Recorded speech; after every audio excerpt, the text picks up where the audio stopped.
Hello and welcome to this Tuesday's Your Manchester. Today we tackle the issue apparently still haunting Manchester, and that is flammable cladding, amongst other things, yes.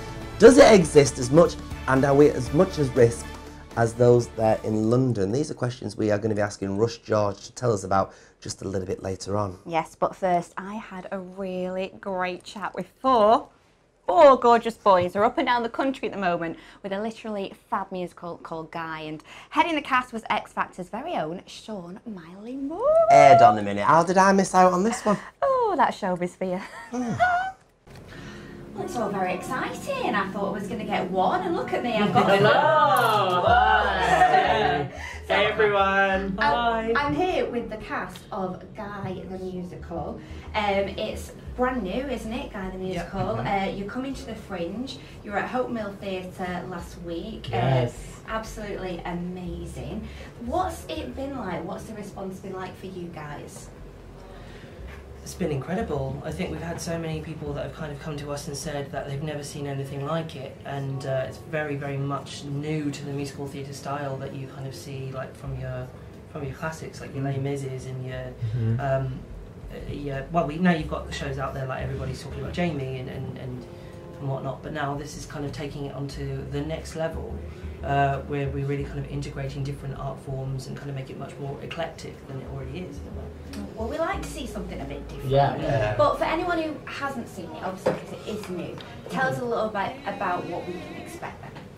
You can expect catchy ABBA-style tunes. Are they ABBA? They're cheesy, but also very, very current. There's pop, there's electro beats. Yeah. You're going to come and have a good time. You're going to feel involved. You're going to feel related to the characters. So many people have walked away and said, I've been in that situation. I know how that felt. Yes. And we want you to walk away saying, they understand this. And that's how it is. Yeah. Well, that's what drew me to the musical, was especially the score. As Bren said, or Guy. He's playing Guy.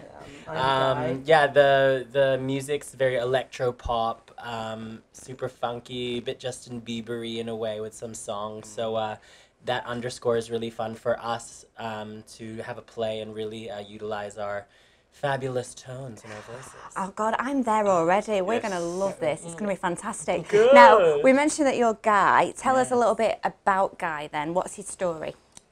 He is a little bit of the underdog. He's looking for love. He's Aren't we all? That's his first line in the show. I'm looking for love. Yeah, as really, we all are. really wants to kind of find the love of his life. Not for really kind of sexual reasons, but to actually kind of connect with someone and have somebody connect with him that he can feel comfort with, because he just wants that love.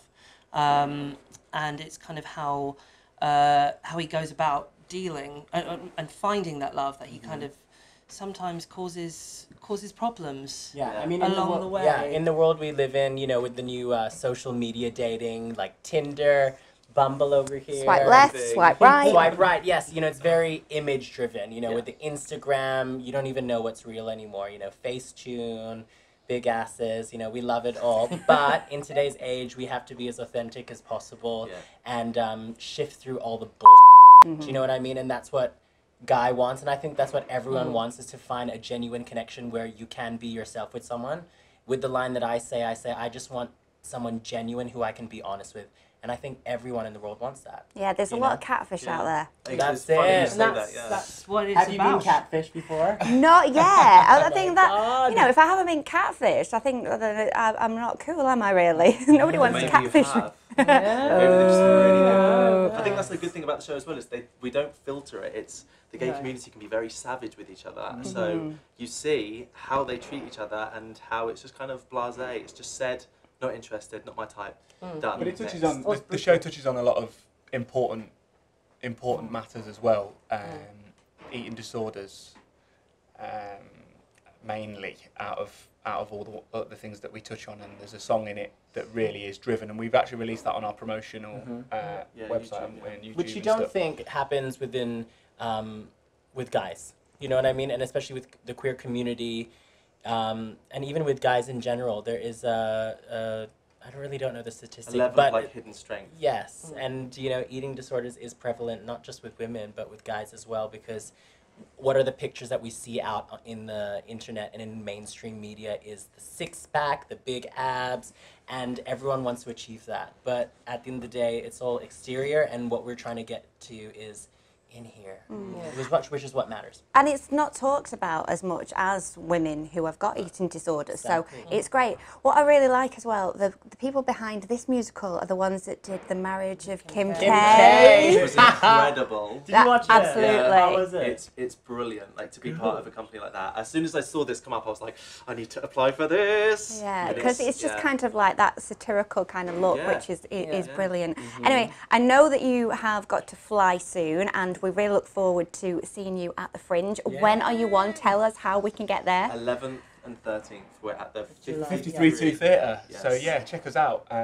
11, 13, 53-2 Theatre. Follow us at Guy the Musical, because all our updates and everything are on there. So you can get all the information, Instagram. Twitter, Instagram. And even if you can't get to Manchester, we're doing shows in London every Wednesday and Saturday. We're going to Buxton, we're going to Birmingham. Yeah. We're everywhere. And if not, find us on Tinder or Grindr. Yeah, exactly. Brilliant. And I have to say before you go, Sean, you were amazing and on X Factor. Oh, and I thank voted for you you. all the time. Thank you so much. Thank you. Well, my music's available on iTunes. Oh, brilliant.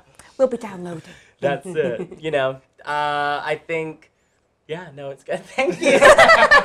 Oh, it's gone all shy now. Ooh. Right, lovely to meet you guys. Thank you. Guys, Thank you for look, having us. see what I did there?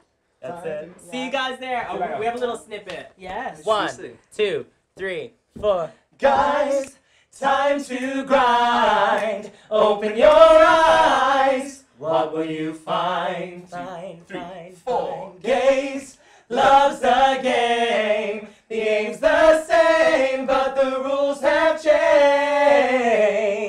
Guys, time to grind. Open your eyes. What will you find? Hey! Gaze loves the game. The aim's the same, but the rules have changed. Guys. Hey! Oh, I'm dead excited now.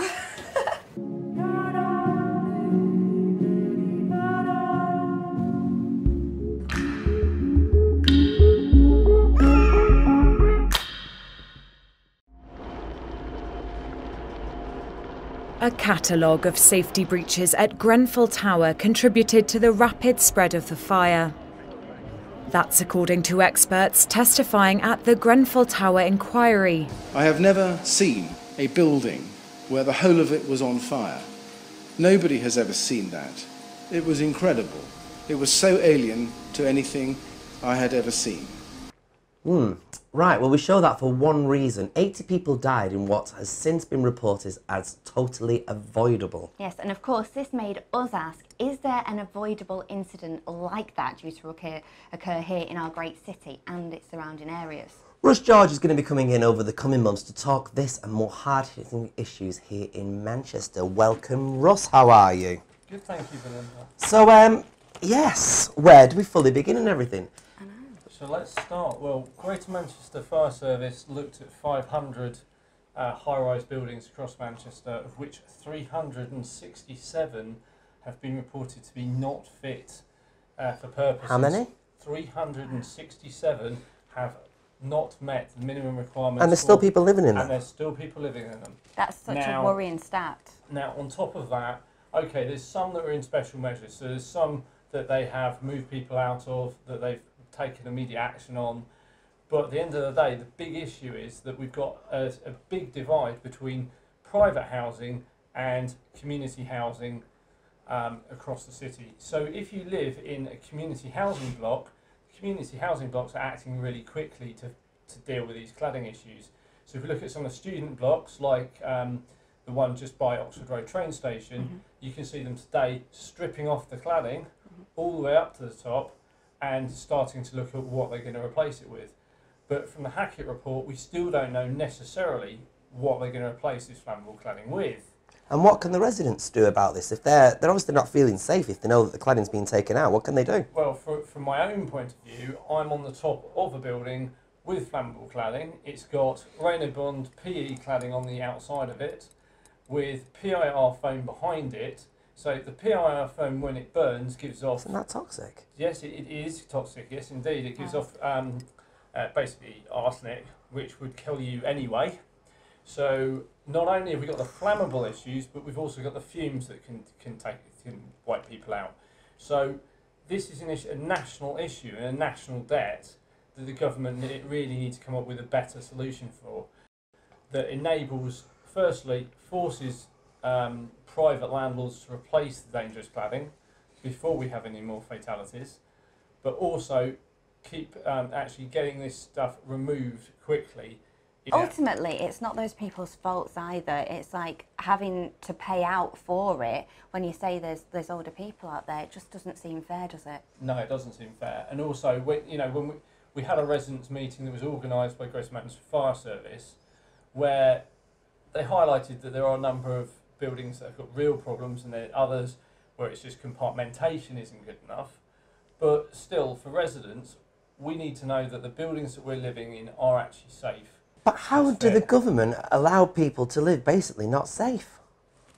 I think it's a money thing, isn't it? A money and a time thing. But I But mean, what money do you put on a life? I'd like to see a ban on both ACM board, particularly the F-rated board, which is the worst one of the lot. well, I was actually in Westminster last week and saw the march with the people of Grenville, and it was just, it's so tragic seeing those people who have lost people. Okay, well, we're going to have to leave that there for now, Yes, unfortunately. well, but good luck with it all. And I you're think it's back great what next you're week, doing. aren't you?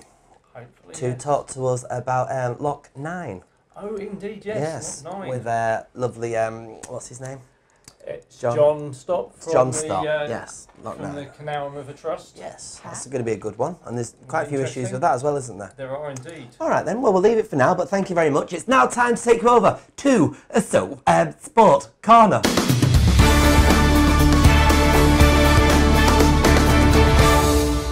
Well, here we are, joined by our titters over in Sport Corner, everybody. We made it just in time then, didn't we? I love this bit. I love my little link with Colin. Looking rather smart today. Well, I thought I'd get dressed up especially for the occasion. Well, obviously to impress you two ladies first and foremost. Well, you've impressed me. Good. And also because it's a little bit of snooker. Oh. Yes, with Tasha with snookers. What did you find out?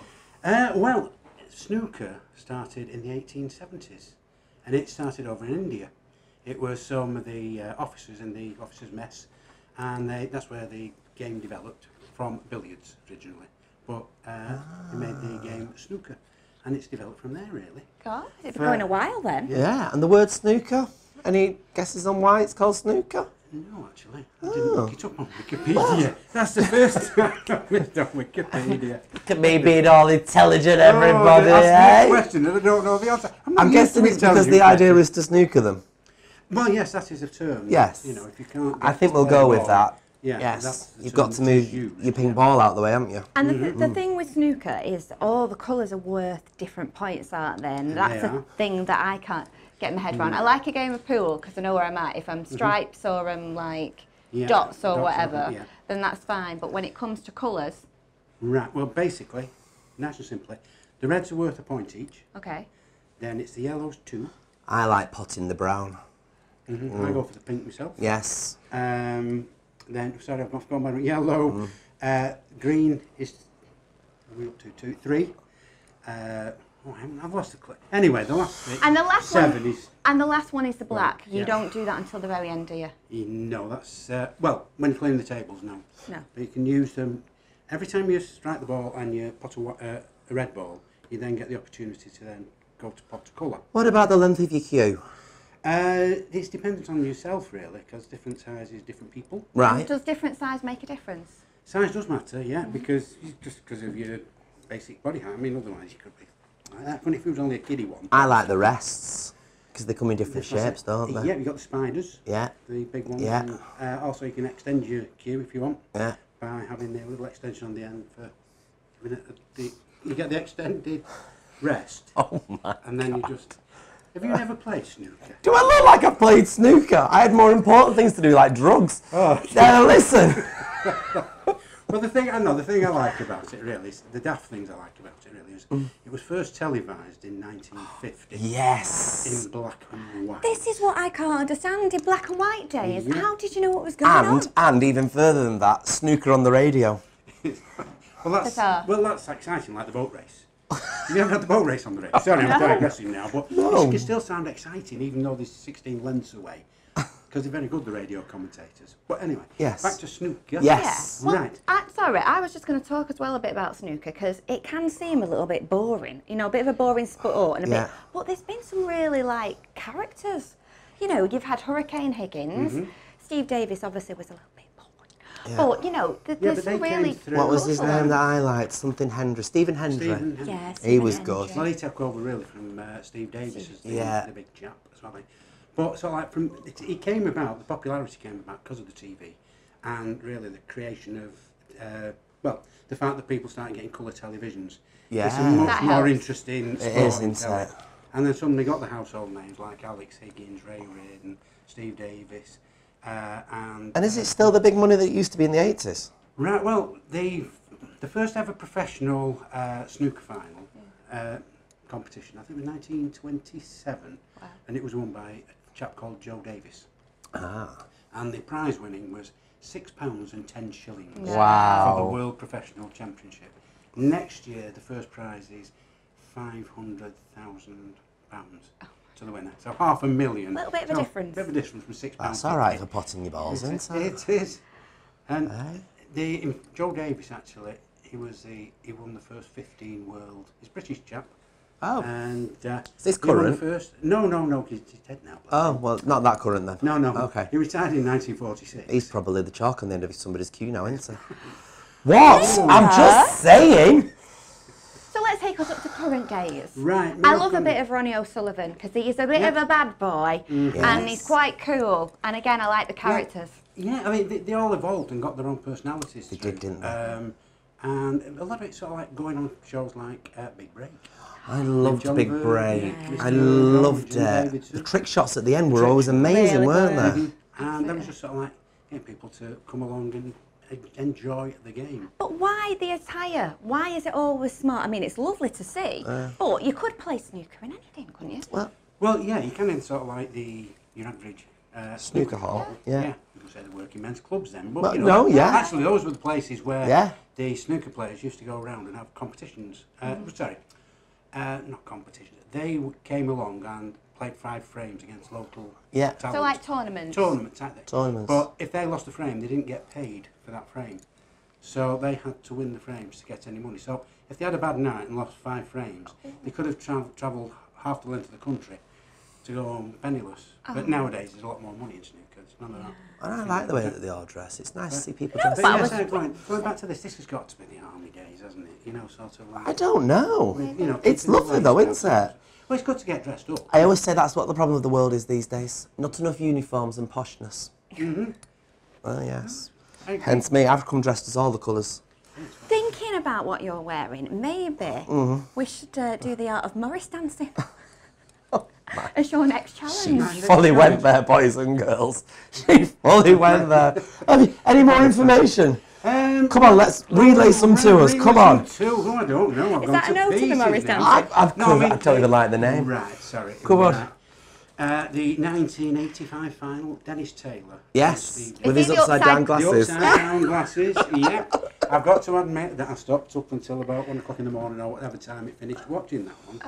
And got no life. Yeah, no, well, I didn't have one then either. But he's got pals. And oh, sorry guys.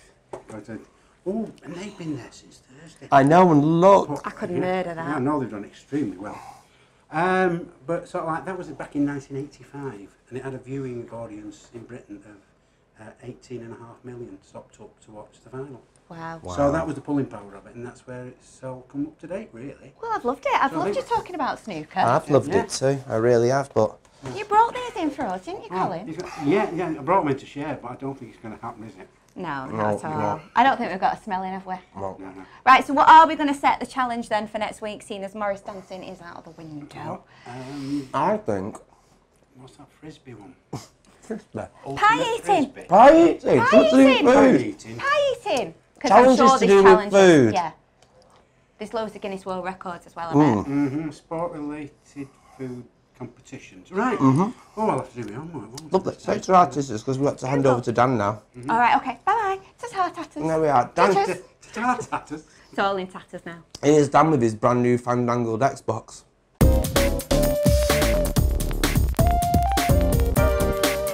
Hi, I'm back, and this week I'm delving into the world of gaming gadgets. Microsoft is launching a new Xbox controller developed to meet the needs of people with disabilities. Set for release later this year, the Xbox Adaptive Controller is a customizable service intended to support the wide range of needs and disabilities, making video games more accessible. It will retail for roughly £73.50 and will be sold worldwide via Microsoft digital stores. The controller features 2 large buttons on the face which can be operated with hands, elbows or feet. It is designed to be placed on the player's lap, on a table or on the floor, allowing for a number of control options.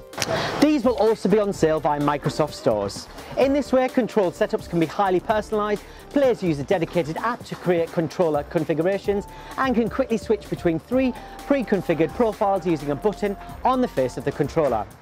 The device is wireless and powered by an internal battery, charged via USB-C connection.